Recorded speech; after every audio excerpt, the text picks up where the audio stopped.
the human and the queen. The twin suns of the mining moon burned like orange scars in the sky when Marcus Hale stepped out of the shuttle and looked at the alien city that shimmered in the dust like glass bones. He had been sent as a diplomat, though. He still felt more like an engineer with dirt under his nails than any kind of speaker for the human race. The alien hive known as Koresh stood before him alive and humming, its walls grown from silver crystal and veins of living sap. The air carried a heavy scent of iron and heat, and a low vibration ran through the ground as if the world itself was breathing. At the center of this living fortress waited Queen Serac, ruler of the Serathi. She was 8 feet tall, her skin like polished obsidian, and her eyes glowed in shifting shades of violet. When Marcus approached her throne, she laughed, not a cruel sound but one of disbelief and sharp amusement. Her voice was deep and smooth as the surface of oil. She said that humans were strange, soft, creatures who dreamed of love and family in a universe that respected only strength. She said that humans spread across space not by might, but by luck and stubbornness. Marcus bowed slightly and met her gaze without fear. He told her that maybe she was right, but luck and stubbornness were sometimes all a species needed to survive. He told her that humans built homes in storms and raised children on dead worlds because they cared not. Because they were powerful, he had come to offer her a pact of survival, a trade of knowledge and protection. Her brood worlds were dying under radiation storms, and his people could build shields that would save them. She smiled with sharp teeth and said she would hear his words, but only to prove that humans were nothing but sentimental fools. A meeting was arranged in the lower chamber of the moon base, where alien engineers and human technicians worked side by side, trying to keep the reactors from overheating. During the talks, a sudden storm swept across the moon's surface, red lightning slashing the sky. The power grid failed and the main reactor core began to melt down. The alarm screamed and the aliens fled toward their transport pods. But Marcus ran the other way into the control pit, with his tool bag still strapped to his back. He shouted at them to leave and sealed the door behind him. Serac watched from a shielded balcony as fire spread through the base. The human's small figure moved among the sparks, pulling wires and slamming panels into place.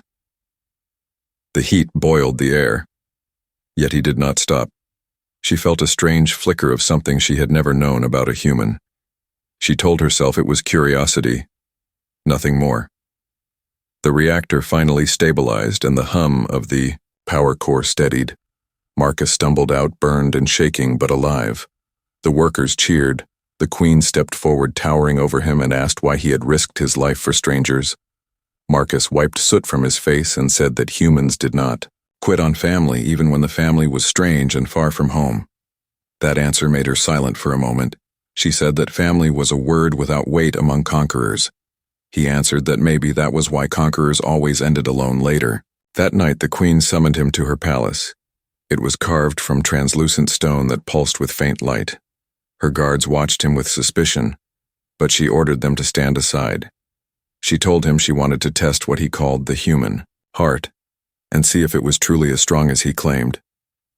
She led him through a hall where vines whispered like living voices and crystals showed visions of memory. She touched his forehead with her clawed hand, and the world around them shifted. Saw his sister from long ago, a girl who had died in the first Mars plague. She was smiling, saying that he always tried to fix things that could not be fixed. He felt his knees weaken. The queen stood beside him inside the memory, watching. She said that such pain made humans fragile. He answered that pain made them real. The vision faded and they were back in the hall. Her eyes looked softer, though her voice stayed sharp. She said perhaps there was something in him that was not weakness. Took him to the training chamber where her young drones were learning to solve an old puzzle of light and sound. The drones failed again and again, each following logic but missing the deeper pattern. She told him if he could teach them to solve it, he might earn her respect. Marcus knelt beside the smallest drone and told it a story about stars learning to sing to one another. He clapped his hands to show rhythm, and the drones followed. The puzzle lights changed and the pattern formed into harmony. The queen's eyes widened slightly. She said it was a trick, but her tone carried surprise. The drones began to hum his story, their small voices echoing across the hall. Before the Queen could respond, the alarms blared again. A rival brood had sent assassins through the lower vents. Marcus grabbed a shock tool and stood in front of the drones as shadows poured into the chamber. He fought clumsily but fiercely, slamming his shoulder into an attacker, while another sliced his arm. The Queen joined the fight, her claws flashing and her laughter wild. When it was over, the floor was slick with alien ichor. Marcus leaned against a wall, breathing hard. She told him he was stubborn. He said that humans were designed that way. The Queen stared at him for a long time before saying that he had earned one night's rest in her palace. He asked for nothing more, only that his people and hers might one day share peace. She smiled with a strange light in her eyes. Not quite mockery, not yet respect. The suns outside sank behind the glass mountains and the hive city glowed like a heartbeat. Marcus sat alone in his guest chamber, thinking that maybe this alien world was not so cold after all. While far away, the Queen stood on her balcony looking toward the human's room and wondering why her laughter no longer sounded the same. Court of Thorns and First Bond. The next morning, the city of Koresh glowed under the pale light of twin suns, and the air vibrated with the sound of the hive beginning its work. The living towers exhaled soft mist that smelled like metal and salt. Marcus awoke to find a robe of woven crystal fibers left outside his chamber door. He put it on and followed a drone who bowed low and said that the Queen summoned him to the Court of Thorns. The path wound through bridges of light where creatures like serpents of air floated between the pillars. Below them flowed the molten rivers that powered the city's heart. He had never seen anything so strange yet so beautiful. When he entered the court, he found hundreds of alien nobles standing in a circle around the Queen. Their armor shimmered like wet stone, and their eyes watched him with cold interest. The Queen sat on a throne shaped from the bones of a fallen leviathan. Her face was calm, but her body language spoke of power. The moment she saw him, her expression shifted from amusement to challenge. She said that humans spoke much about bravery, but here in her court he would need to prove it. She told him that today he would face the trial of memory, a sacred rite meant to measure the worth of an outsider. He would not fight with weapons, but with his own truth. Marcus nodded and stepped into the ring. A crystal sphere rose from the floor and beams of light wrapped around his head, pulling him into a vision. The court gasped as his memories projected into the air. They saw a young boy fixing a broken oxygen pump on Mars, a teenager holding the hand of his dying sister, a man leaving Earth to join the frontier. The Queen saw all of it. She saw the sadness and the stubborn courage, and for a second she looked uncertain. When the vision faded, Marcus stood swaying on his feet, drenched in sweat. The Queen rose and said, softly, that his mind burned bright like an unstable star. She could see now why humans survived. She offered him water from a living cup and said that perhaps there was a use for his kind after all. Then she gave him a new challenge. He was to teach her young drones a puzzle that her best thinkers had failed to solve for centuries. It was a lattice of sound and light and emotion, and no logic had ever unlocked it. She said if he could teach them a way to solve it, she would grant him honor among her people. Marcus followed the drones into the learning hall. The walls there pulsed gently like the inside of a heart. He watched the small creatures struggle with the glowing pattern. They tried numbers and equations, but every path collapsed into silence. He realized the puzzle was not about logic, it was about connection. He smiled and told them that sometimes answers come when you stop thinking and start feeling. He began to hum a low tune, the kind his mother used to sing during storms. He tapped his fingers on the floor, setting a rhythm. The drones listened, confused at first, then one joined in, then another, until the lights of the puzzle began to move in harmony. The pattern unfolded into a song, and the walls of the chamber glowed with golden light. The Queen entered at that moment and froze. She saw her drones singing with a human. She said it must be trickery. Marcus laughed and said it was only empathy. The drones were not following orders. They were following understanding. The Queen studied the pattern and said she had never seen it respond like this. Her voice lost some of its sharpness, and for a moment her eyes reflected wonder. She said that perhaps human hearts carried a strange kind of logic after all. Before they could speak further, the chamber shook. An alarm screamed through the halls. The Queen's advisor rushed in, saying assassins from the rival brood had breached the lower levels. Their target was the Queen herself. The guards ran to seal the gates, but the intruders were already inside. Marcus grabbed his shock tool and positioned himself in front of the young drones. He could not explain why, but he felt he had to protect them. The assassins burst through the wall, black armored shapes, with blades of bone. They struck fast. Marcus moved on instinct, swinging the tool and tackling one of them. The Queen unleashed a blast of sonic force from her staff. The air vibrated and the attackers fell. When the dust settled, Marcus was bleeding from a cut along his arm. The Queen walked toward him and said he was reckless. He smiled and said he preferred stubborn. She watched him as healers came to tend to his wound. Her expression was no longer mocking. She said he was a strange creature who risked himself for those who were not his own. He told her that maybe family was not about blood but choice, and that sometimes the heart decided faster than reason. She turned away and said he talked too much, but her voice carried no anger. Days passed and Marcus continued to help rebuild the damaged halls. The Queen often came to watch him work, though she pretended it was coincidence. He showed her small human tricks like marking progress with checklists and keeping morale with songs. The drones began to imitate these habits, and soon the hive moved with a new rhythm. At night, the Queen stood on her balcony listening to the distant hum of their voices. She felt something shifting inside her, something she could not name. One evening, she invited Marcus to dine with her under the great canopy of bioluminescent vines. The table was alive with glowing fruits that changed color with each breath. She told him that the Sarathi believed emotions were weaknesses, that empathy led to decay. He asked her if she still believed that. She hesitated, then said she was beginning to wonder. She asked him what humans believed love truly was. He answered that love was the ability to see another as part of yourself, even when they were alien, even when it hurt. She did not laugh this time. She said maybe that was the reason humans survived while greater species had fallen. A shadow passed over the Queen's face. Then she spoke of the rival brood growing stronger and the fear that her hive would fall. Marcus told her that fear was natural, but surrender was a choice. He promised to stand with her people if war came. She looked at him long and silent, then said perhaps he would have the chance sooner than he thought. For beyond the city walls, lights were rising in the desert, and the scanners showed the first wave of enemy scouts approaching. That night, as the Queen prepared her defenses, she looked toward the chamber where Marcus slept.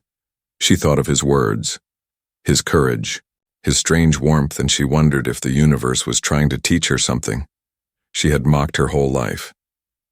She turned away and whispered to the darkness that she would not be ruled by fear, not even of a human heart. The impossible news. Storms had passed over Koresh, leaving behind a dim orange haze that drifted through the valleys like smoke. Marcus stood on one of the upper terraces, breathing in the dry metallic air and watching the workers repair the outer shields. The Queen had not spoken to him in 3 days, and he wondered if his presence had worn thin among her people. The drones still greeted him with shy waves and a soft hum of the song he had taught them, but the nobles of the court looked at him with growing disdain. To them, he was a curiosity, a soft creature that had wandered too close to their sacred walls. Yet deep inside the palace, the Queen sat alone, wrestling with something that made even her unshakable pride tremble. That morning, her chief healer entered the chamber pale and uncertain. She carried a scanner carved from living bone, and her hands shook as she placed it before the Queen. The readings were impossible. The device pulsed a faint rhythm, echoing 2 heartbeats inside one body. The Queen dismissed the healer and sat in silence, staring at her reflection in the glassy wall. She felt heat rise in her chest, her mind whispering that this could not be real. Yet the pulse continued strong and undeniable. The impossible had happened when she finally summoned Marcus to her private hall. His first thought was that he had offended her. The guards glared as he entered, but she waved them away. Her face was unreadable, her voice low and sharp. She told him the healers had found something strange inside her, something that should not exist. She laughed once, but the laughter broke halfway through. She said she was carrying life, a hybrid child, a blending of Sarathi and human flesh. Marcus blinked, unable to speak. The words made no sense. The Sarathi were genetically incompatible with humans, every scientist knew that, and yet the Queen's eyes held no hint of jest. He took a step closer, searching her face. She watched him with a mixture of fury and confusion. She said she did not understand how it happened. She said she had only wanted to test a theory to see how close human courage could stand to Sarathi fire, and now the result mocked her empire. She said that perhaps it was divine punishment or cosmic error. The court had already begun to whisper, calling her tainted, calling the unborn creature a curse. Marcus felt the weight of her words and the raw fear beneath them.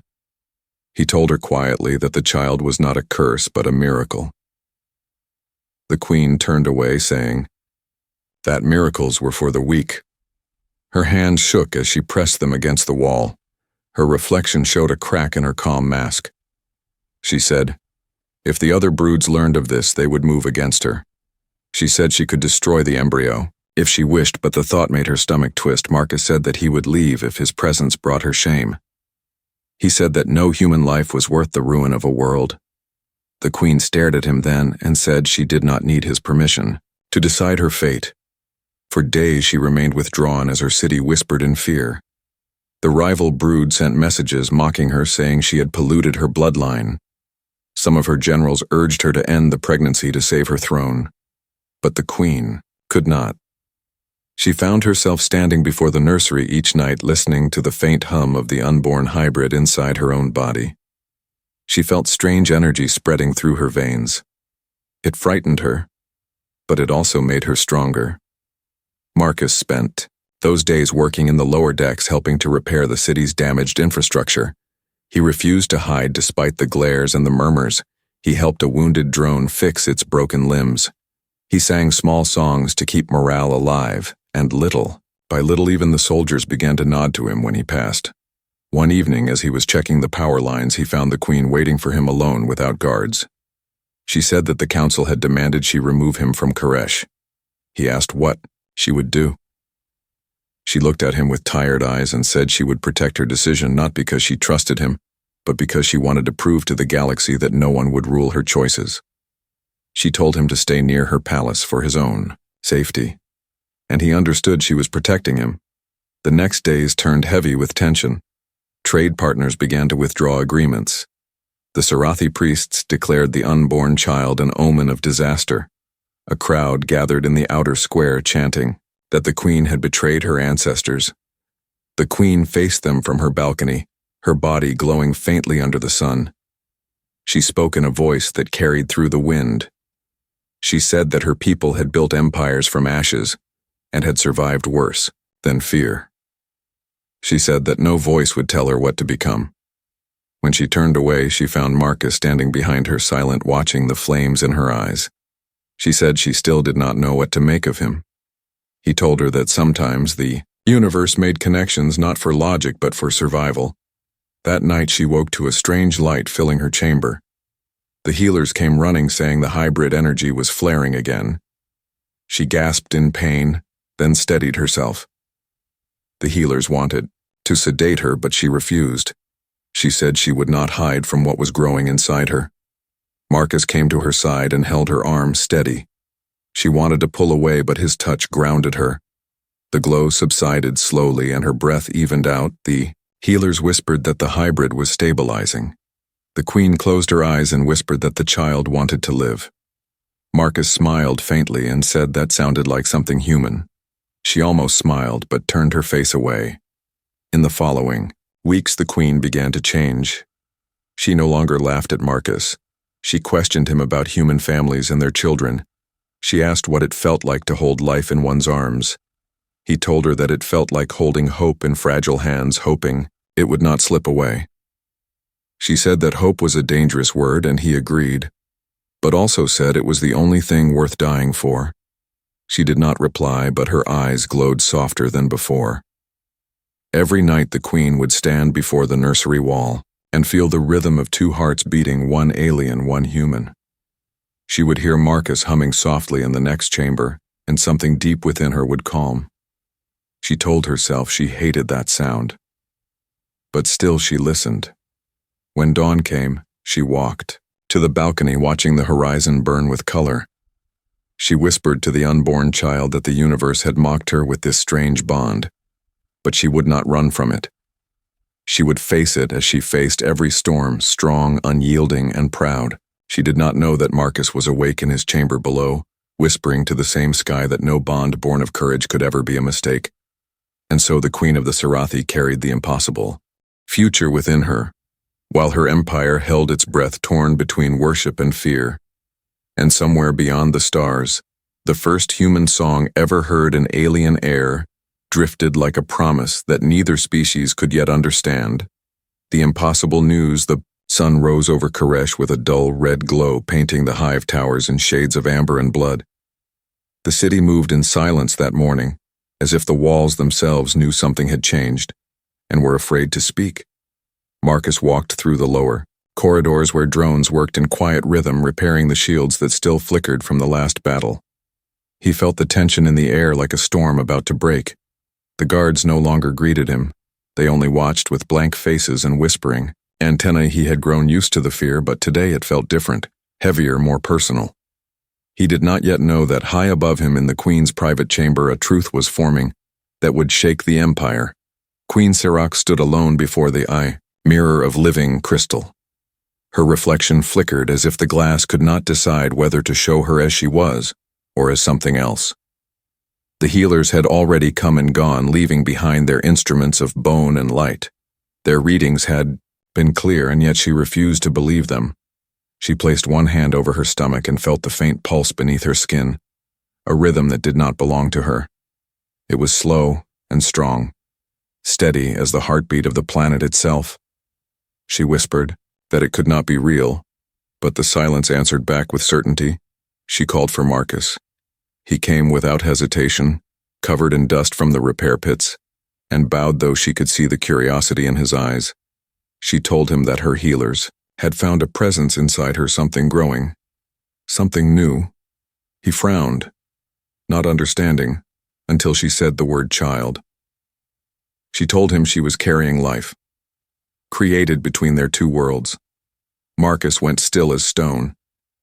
She laughed then, but the sound was hollow and sharp. She said it must be a mistake or a cruel joke of fate, yet every test had spoken the same truth. She said that never in the history of her species had this happened before, and now she was the proof of the impossible. Marcus stepped closer, unsure whether to speak or to kneel. He could see the anger and fear flickering behind her calm mask. He said softly that it was not a curse, but a miracle. She turned away, saying miracles were only another name for chaos, and chaos was the enemy of every empire. She said her court would call it blasphemy, her priest would call it contamination, and her rivals would see it as weakness. She said that already the whispers had begun, and the people were afraid of what her body carried. He told her that fear was not the end of understanding, only the beginning. She told him to be silent, for he did not understand what it meant to rule an empire built on purity. That night she sat alone on her balcony, watching the moons crawl across the sky. The air was cold and dry, and she could hear the hum of her city below, 1,000 chambers filled with voices that sang her name. Yet tonight, she felt nothing but emptiness. She placed her hand once more upon her stomach and felt the heartbeat again. It was stronger now.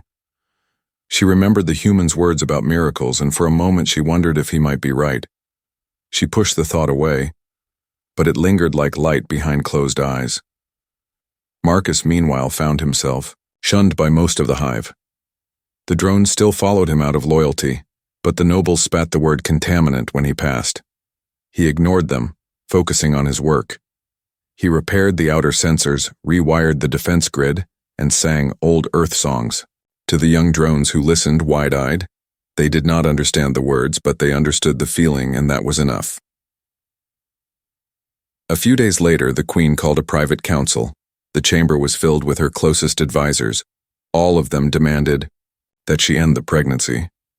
They said the union of Sarathi and human blood would destroy the divine balance. They said the people would lose faith if their queen bore a creature that was neither one of them nor entirely other. She listened without speaking, and when they were done, she told them that the child would live. She said it was not weakness to protect life. It was strength to defy fear. The advisors stared in disbelief, but none dared argue further. Her word was law, but she could see the shadow of rebellion in their eyes. After the council, Marcus found her in the corridor standing by a window of violet glass. She looked tired, yet there was fire behind her calm. He asked what would happen now. She said that every alliance she had built was collapsing. The other broods were withdrawing their trade fleets, and the priests were threatening holy war. She said her empire stood on the edge of ruin. He told her that ruin could also be the start of rebirth if she had the courage to see it. She looked at him, then truly looked, and for the first time her gaze was not that of a ruler studying a subject, but of a woman studying another soul. She said he spoke as if he believed in destiny. He said no, only in choices. The days turned into weeks, and the queen's strength began to waver. She felt the hybrid energy burning through her body, altering her blood. Her healers feared it would kill her, but she refused their medicine. She said she would not silence what the universe had chosen to create. Marcus stayed near her chamber, helping in silence. Sometimes he spoke to her of earth, of oceans, and rain, of the scent of forests after a storm. She would listen with eyes half closed, pretending not to care, but her breathing slowed, and her face softened. She said humans wasted time on poetry when they should be conquering worlds, he said. Maybe poetry was how humans conquered despair. She did not laugh that time. She only said perhaps that was not such a foolish weapon after all. One night a riot broke out near the palace gates. Angry citizens shouted that their queen had betrayed them. The guards prepared to fire, but Marcus ran into the crowd shouting for peace. He stood before them unarmed and spoke with the strength of a man who had nothing to lose. He told them that the child they feared was the proof that the universe still had room for hope. He said that strength was not in blood or metal, but in the courage to face the unknown. The crowd hesitated, and in that silence the queen appeared above them. Her voice rolled like thunder. She said that no one would touch what was hers, not even the gods. The riot broke apart like dust before the wind. When the night ended, she found Marcus sitting on the steps. Breathing hard, she stood beside him in silence. The stars glimmered through the smoke. She said that he had risked his life again for something that was not his to protect. He said maybe everything worth protecting belonged to everyone. She stared at him long and quiet, then said that perhaps the universe had chosen correctly after all. In the days that followed, she began to visit the nursery chamber, where the air pulsed with gentle energy. She would stand with her hand on the glass and feel 2 heartbeats, her own and the one inside her. Marcus often watched from the doorway, not daring to speak. The queen knew he was there and did not send him away. She whispered to the child that it would not be born into shame, but into strength. She told it that she would face every enemy, every god and every law if that was what it took to let it live. And so the impossible became truth. The queen of the Sarathi carried within her the bridge between 2 species, while the stars watched in silence. And somewhere in the distance a storm began to build, the first sign that peace and war were about to collide, and that nothing in the universe would ever be the same again. Rising threats and human grit. The weeks rolled over Koresh like slow thunder, and the city changed in ways no one could have imagined. The queen walked slower now, her movements heavy but her voice sharper than ever. Her body carried power that made the palace walls vibrate with every breath she took. The healers said the hybrid energy inside her was rewriting her blood, and the air around her shimmered faintly with blue fire. The people whispered that their queen was becoming something new, something neither Sarathi nor human, and they did not know whether to fear or worship her. Marcus stayed near, always working, fixing, teaching, always in motion, while the hive watched him with cautious curiosity. He had become a strange symbol among them, a living reminder that the universe no longer followed its old rules. Trade. Ships that once filled the sky stopped coming. The alliances that had fed the hive began to crumble one by one. The neighboring broods withdrew their support, claiming it was blasphemy to deal with a ruler who had defied the sacred laws of creation. The markets fell silent, the energy flow dwindled, and the once proud city felt hunger for the first time. The queen refused to bend to them. She said that strength was not in numbers, but in will.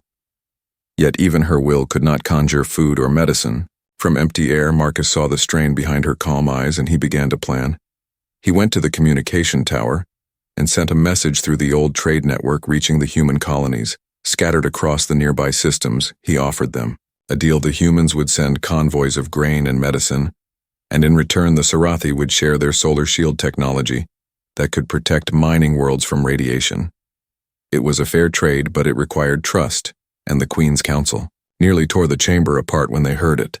They said humans could not be trusted. They said their queen would be mocked again if she accepted help from such weak creatures. The queen listened to their shouting and then turned to Marcus. She asked him if he could guarantee the success of this plan. He said that humans always delivered when families were hungry. She said his kind spoke of family too often, but there was something in her eyes like tired hope, and she gave her consent. The convoy came through the storms days later. Great silver ships carrying human engineers and cargo modules. The sight of them over Koresh was like a miracle. The people gathered on the terraces watching the human fleet descend through the orange clouds. Some hissed, others whispered prayers. Marcus supervised the unloading, guiding drones and workers with calm precision. He taught them how to organize the supplies, how to record inventory, how to ration fairly. The Queen stood above it all on her balcony, silent as she watched her people taking food from human hands. No one dared question her command, but she could feel their unease like cold wind against her skin. That night, as the last crate was stored, a shrill alarm tore through the city. The rival brood had sent a swarm of plague drones toward the palace, carrying spores designed to infect and erase. The Queen's guards opened fire, but the drones moved too fast. Marcus grabbed a scanner and saw the target. Was not the palace, but the nursery chamber where the unborn hybrid rested. He shouted orders, calling for power redirection and sealed doors, but the systems were failing. The alien scientist Leth, a young Sarathi with bright silver skin, appeared beside him and said the only way to stop the drones was to jam their signal with sound frequencies stronger than their programming. Marcus thought quickly. He remembered how the drones had once responded to music. He ran to the central control room, connected his old audio modulator, and began to hum. The sound spread through the hive, turning into waves of resonance that clashed with the enemy signal. Leth joined him, adjusting the frequencies. The Queen arrived moments later, her eyes wide with fury and fear. She watched the two figures working in chaos, the human and the young scientist, sweating and shaking as the walls vibrated with noise. The swarm outside began to falter their signal, breaking one by one until silence fell. The Queen let out a breath she had not known she held. She said nothing, only looked at Marcus for a long time. Afterward, the Queen summoned him to her private garden where the crystal trees glowed with pale light. She said he had saved her child. He said anyone would have done the same. She replied that no one else had tried. He told her that humans did not stop trying even when the universe told them to quit. She said she had begun to believe that maybe human weakness was only another kind of strength. She asked him why he never demanded reward. He smiled and said that helping her people was enough. She said he was a fool. He agreed quietly, and for the first time she laughed a real laugh. Not cruel, not mocking, but soft like rain. The next weeks brought both peace and pressure. The trade routes reopened a little, but the rival brood was gathering strength. They spread propaganda across the star systems, calling the Queen a traitor to her kind. They claimed the hybrid child was a weapon meant to enslave others. The Queen ignored their words in public, but at night Marcus saw her standing on the balcony, fists clenched against the railing. He could sense her doubt, though she would never admit it. One evening he found her there staring at the stars, and he said that maybe every new world was born from doubt. She asked him if humans always talked in riddles. He said yes, because truth usually needed disguise. She looked at him then, with a gaze that held too many things to name. The Queen began to take interest in human customs. She watched Marcus making his strange lists on scraps of metal, marking each task with small lines. She asked what purpose it served. He said it helped him keep order inside his head when the outside world was chaos. She tried it once secretly, writing her plans and fears on a shard of crystal. When she finished, she felt lighter, though she never admitted it to him. Instead, she declared to the council that from now on all workers would keep written logs of their duties. They obeyed and productivity rose across the hive. Marcus never said a word, but he saw the faintest trace of pride in her expression when the reports came. As the hybrid grew stronger, the city began to hum with new life. Energy readings spiked. Near the nursery chamber, the scientists whispered that the unborn child was resonating with the core of the planet itself, stabilizing the geothermal fields that powered Koresh. The queen listened and wondered if this was the reason the universe had chosen her. Marcus said maybe it was the child's way of saying thank you. She rolled her eyes but said nothing. Then came the message that would change everything. The scouts reported that the rival brood had launched a full fleet toward Koresh. The queen called an emergency council and the hive trembled with fear. The shields were still weak, the weapons untested. She turned to Marcus and asked him what humans would do in such a moment. He said humans would fight for home no matter the odds. She smiled a slow, dangerous smile and said, "Then we will learn from the humans." That night, as the city prepared for battle, Marcus worked without rest, checking systems, sealing vents, and guiding the younger drones. He moved like a machine, but inside him burned a strange calm. He looked once at the queen across the command hall and saw her standing tall, her eyes glowing with both fury and hope. He realized then that whatever happened next, this story had already changed the stars, the siege, and the choice. The warning came in the cold hour before dawn when the sky still glowed faint blue over the spires of Koresh. The outer sensors screamed across every frequency, and the air grew heavy with the vibration of engines. The rival brood had arrived in full force, their fleet spreading across the horizon like a dark tide. The queen stood on the highest balcony, her cloak whipping in the wind, her eyes shining with fury and resolve. Around her the palace thrummed with activity soldiers, arming drones carrying supplies and technicians running through corridors of living stone. The queen called for Marcus, and when he arrived, she told him the words he had expected. The siege had begun, and Koresh would stand or fall by its own strength. Marcus followed her through the command hall where the giant screen showed the enemy fleet moving into position. They carried weapons forged from ancient energy storms, the kind that could melt continents. The queen's generals argued over defense patterns, some urging retreat into the deep tunnels, others demanding to strike first. The queen silenced them with a single gesture and asked Marcus what humans would do. He looked at the swirling lines of red that marked enemy positions and said, "Humans would dig in, protect the weak, and fight for every inch until they either won or died." She nodded slowly, saying that perhaps the human instinct for survival might serve her people now. The battle began with a thunder that shook the mountains. The enemy ships unleashed their first barrage, turning the outer ridges into molten rivers. The city shields flared and screamed, but held. Marcus ran between stations, directing power flow, while drones rushed to reinforce weak spots. The queen remained, in the control chamber, commanding her forces with precision. Her voice carried through every communicator, steady as iron. The first wave broke against the defenses, but the second hit harder, tearing through the lower domes. Flames rose into the alien sky and the smell of burning metal filled the air. In the chaos, Marcus saw the energy readings from the nursery chamber fluctuating. The hybrid child's pulse was affecting the geothermal core beneath the city. The heat levels were rising dangerously. He ran to the queen and told her they had to move the nursery to the old caverns where the core's energy could be stabilized. She refused at first, saying those caverns were sacred to her ancestors, the heart of Sarathi memory. Marcus said life was more sacred than stone. She stared at him, eyes blazing, and for a long moment the command hall fell silent. Then she gave the order to evacuate the nursery. The move was a desperate act. The corridors shook as drones carried the crystal chamber. Down into the glowing tunnels, Marcus led the way, using his engineering skills to reroute power through the geothermal lines.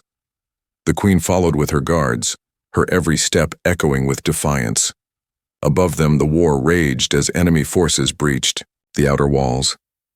The Queen's soldiers fought like shadows in the fire. Marcus reached the caverns first and connected the power conduits. The hybrid's heartbeat pulsed through the entire system, merging with the planet's rhythm.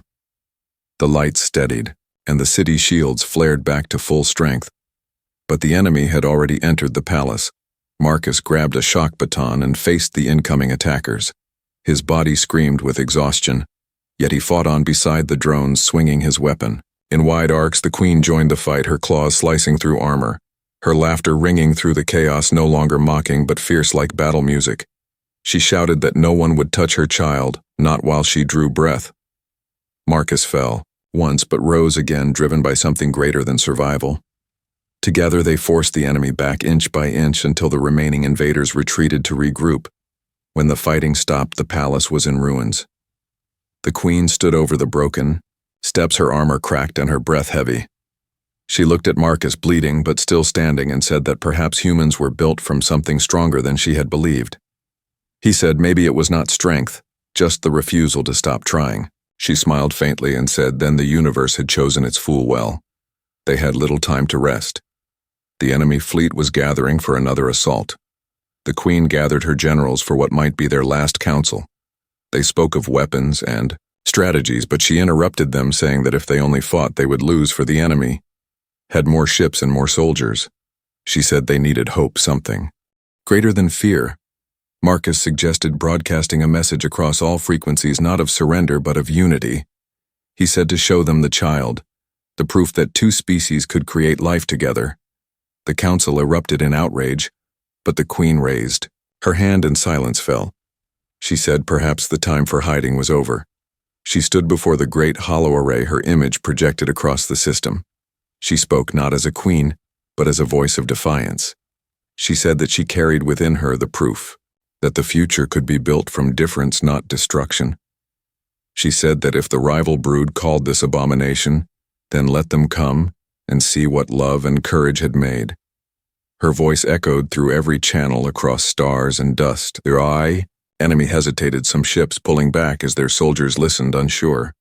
The Queen turned off the transmission and looked at Marcus, saying, now they would know if courage was enough. The second wave struck harder than the first. The sky burned red and gold. The city shook, but the shields held, powered by the hybrid energy deep below.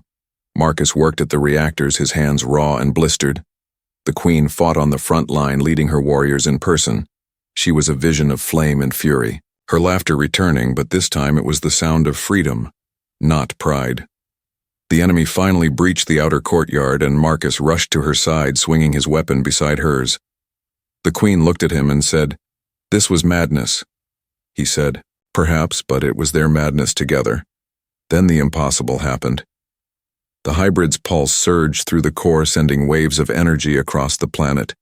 The ground split open and light poured out, washing over the battlefield. The enemy ships faltered, their systems collapsing under the energy surge. The Queen and Marcus stood together amid the chaos as the enemy fleet broke apart, fleeing into the dark. The siege was over, the battle won not by strength but by the heartbeat of something new. When silence returned, the Queen turned to Marcus and said that she no longer laughed at human love. She said she had feared it because it was too strong, too unpredictable. He told her that love was the only weapon no empire could control. Biao looked at the horizon where the first light of dawn was breaking and said, then perhaps it was time for a new empire, one built not from fear but from courage. And as the smoke cleared over Koresh, the hive began to sing again, the sound of rebirth echoing through the caverns as the Queen of the Sarathi stood beside a human and whispered that the war was over. But the real battle to change hearts had only just begun. The trial of hearts. The storm of war had passed, but its ashes still clung to the air like memory. The city of Koresh was alive yet scarred. Whole towers lay half-melted, and the scent of burned metal filled every corridor. The Queen walked through the ruins of her palace, her hand brushing the shattered walls as if she could feel the pain of the stones themselves. The child within her moved faintly, reminding her that life still beat beneath all the destruction. Around her, the workers repaired what they could, humming soft songs of victory, mixed with grief. Marcus moved among them, guiding repairs, rebuilding systems, patching broken machines and people alike. The hive had begun to accept him not as an intruder, but as something between friend and legend. Yet the deeper challenge was still ahead. The priests came, first their robes black as night, their eyes glowing with judgment. They demanded the ancient rite known as the Trial of Hearts, the law that said when a ruler bore a child that defied tradition, the worth of that child must be proven through sacrifice. The queen listened to them in silence, her expression unreadable until they finished. Then she asked what the sacrifice must be. They said the queen must give up what she valued most to prove her devotion to her people. They expected her to hand over Marcus to death or exile, but she said nothing.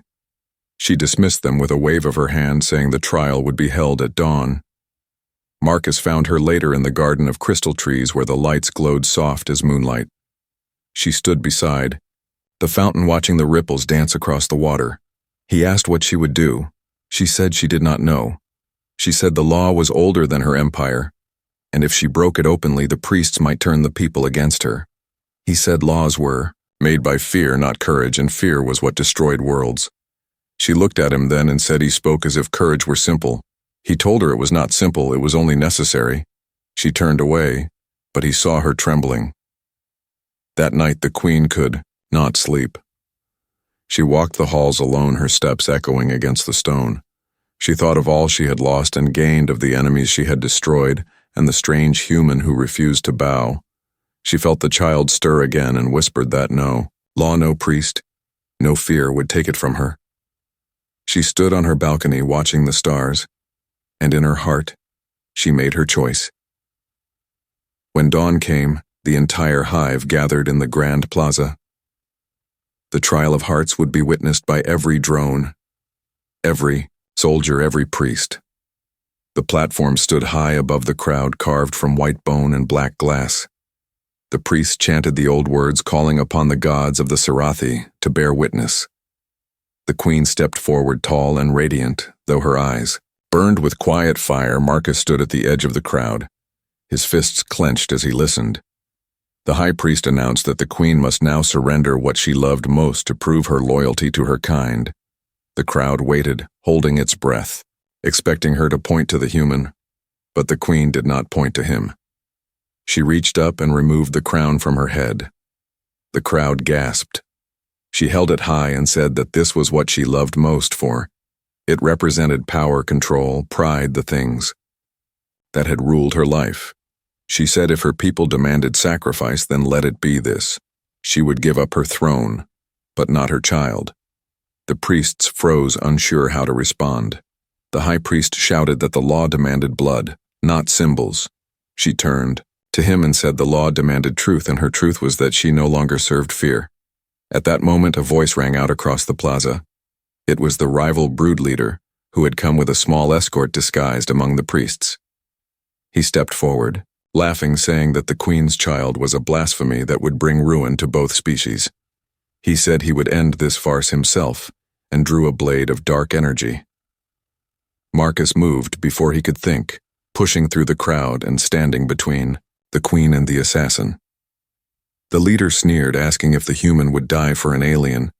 Marcus said he was not dying for her, he was living for what she and her people could become. He said that if one human life could hold back centuries of hate, then it was worth every breath. The crowd murmured, the sound rising like a wave. The rival brood leader lunged, but before the blade could strike, the queen moved faster, her arm flashing as she caught the weapon in her bare hand. The energy burned her flesh, but she did not flinch. She twisted and threw him backward onto the platform. The priests scattered. The queen looked down at the fallen enemy and said that the age of fear was over. He tried to rise, but Marcus kicked the weapon aside, and the drones surged forward, capturing the intruders. The crowd erupted in cries, not of anger, but of awe. The priests fell silent, their power broken in the roar of voices that now called the queen's name. Then the ground began to shake, a deep rumble from the heart of the planet. The energy fields that powered the city were reacting to the hybrid child's rising heartbeat. The queen staggered as the glow around her body intensified. Marcus caught her before she fell. She said the energy was too strong, he said, to hold on. The crowd panicked, but the Queen raised her hand telling them to stay calm. The ground split open near the platform, light pouring out like a river. The ancient network of geothermal conduits had awakened the Queen's body shone like a living star as she whispered that the child was stabilizing the planet's heart, merging their two worlds. The tremor subsided and silence fell. The Queen looked at Marcus, her eyes bright with tears, though she would never call them that. She said the gods had their answer. She said she had given up her crown but gained something far greater. The priests fell to their knees, declaring that the signs were divine, and the crowd echoed their chants. The Queen stood taller then, ever saying the law was fulfilled and no more blood would be shed this day. That evening, as the sun sank behind the glass mountains, the Queen and Marcus stood together in the courtyard. The wind carried the scent of rain and new life. She told him that he had changed her world not by force but by faith. He said she had changed his too because she had proven that even the proudest heart could learn to care. She asked what humans would call such a bond. He said they would call it love, but not the kind written in stories, the kind that builds empires from ruin. She looked away, saying perhaps that was enough to begin again. As night fell, the hive lights glowed brighter than before. The people sang the song Marcus had once taught the young. Drones and the melody rose into the sky. The Queen listened, and for the first time she felt no weight on her shoulders, only the pulse of two hearts, one inside her, one beside her, and she knew that this trial had not been one of sacrifice, but of awakening, full-ending HFY and new dawn. The days that followed the trial of hearts moved like quiet thunder through the soul of Koresh. The people who had once whispered in fear now walked through the streets with heads lifted toward the light. The great towers glowed again, though many still bore scars from the siege, and yet those scars had become a kind of honor. Each mark on the walls told the story of survival, of change, of a queen who had dared to stand against the weight of 1,000 generations. Queen Serach no longer wore her crown, for she had laid it down before her people and declared that no ruler was above life itself. She ruled now by choice of the hearts that followed her, not by law or blood or fear. Marcus walked beside her through the rebuilding city, helping the workers and teaching them the small ways of human endurance. He showed them how to repair with patience, how to plan with care, and how to believe that progress was not born from power but from persistence. The Queen watched him at times without speaking, trying to understand how a creature so small and fragile had managed to turn an empire on its axis. She had mocked human courage once. Now she drew strength from it. The child inside her had grown strong and near to birth. The healers said the hybrid pulse was in perfect rhythm with the planet's geothermal core. The world itself seemed to beat in time with that tiny heart. The storms that had raged for centuries around Koresh began to soften, as if the sky too was learning peace. Each morning, the Queen would stand on her balcony and feel the child move, and she would think of how far she had come from the woman who once laughed at the idea of love one evening. Marcus was summoned to the great hall where the Queen had gathered her council, the same council that once sought to end him. Now they listened in silence as he stood before them and spoke of unity. He told them that humans had learned long ago that survival was not the work of the strong alone, but of those who could stand together. He said that the galaxy was vast and cruel, and that if species continued to hide behind pride, they would all vanish like dust. He asked them to open trade, not just with humans, but with any race willing to live without conquest. He said peace was not a dream, it was an agreement, made new every day. When he finished, the Queen rose and said that she agreed. She declared the creation of a new alliance called the Bridge Accord, where every world could share in knowledge and safety. The council bowed not in submission but in respect. They had seen her give up everything for her people. They would follow her now wherever she led. The message of the accord spread across the systems like wildfire. Some mocked it, others feared it, but many listened, and hope began to rise where silence had ruled. The rival brood, however, could not accept defeat. Their pride burned hotter than reason, and they launched one final attack, a desperate strike meant to shatter the fragile new dawn. Their fleet entered Koresh space under the cover of solar storms, but the Queen was ready. The palace sensors lit up with warnings and the shields activated, powered by the hybrid. Energy that pulsed deep beneath the surface. Marcus and the Queen stood together in the command chamber. She turned to him and said that this would be the last time she fought for fear. She said this battle would be for the future. The enemy descended, their weapons blazing, but the planet itself fought back. The geothermal fields pulsed with light as the hybrid child's energy spread through the core. The sky above Koresh burst with waves of color, and the storm winds turned against the invaders. The Queen raised her staff, calling to her people to stand firm. Marcus guided the defense drones, his voice steady over the comm channels. The human convoy joined the battle, their ships small but fast, cutting through enemy ranks with precision. The rival brood tried to break the line, but every strike they made was met with resistance. Then the main enemy ship fired a blast toward the palace, a beam so bright it could have leveled the city. The Queen did not move. She stood her ground and lifted both hands. The beam struck an invisible barrier and split apart, scattering into harmless sparks. The people gasped. The hybrid energy within her had become a shield that wrapped the city in light. Marcus stared in awe, and she turned her head just enough to say that love was the most dangerous power in the universe, because it asked for everything and gave back twice as much. The enemy fleet faltered, their engines failing as the energy waves tore through their systems. One by one they fell, silent until the sky cleared, and only the light of the twin suns remained. When the battle ended, the city erupted in song. The people flooded the streets, raising their hands to the sky. The Queen lowered her arms, exhausted but unbroken. Marcus caught her before she fell. He could feel the faint rhythm of two hearts beating in her chest, one her own, and one belonging to the child that had saved them both. She looked at him and said it was time. The birth had begun. The healers prepared the chamber. Deep beneath the palace, where the air shimmered with soft gold light, Marcus waited outside, pacing like a restless soldier. The sounds from within were strange and powerful, the pulse of life merging with the pulse of the planet. Then there was silence, followed by the cry of a newborn, clear and strong. The Queen emerged, pale but radiant, holding the child in her arms. It was small and luminous, its skin shimmering between hues of human warmth and Sarathi crystal. The crowd fell to their knees without command, not in worship but in awe. The Queen looked down at the child and then at Marcus. She said that once she had laughed at the idea that a human could change her fate. Now she laughed because fate had been foolish enough to doubt them.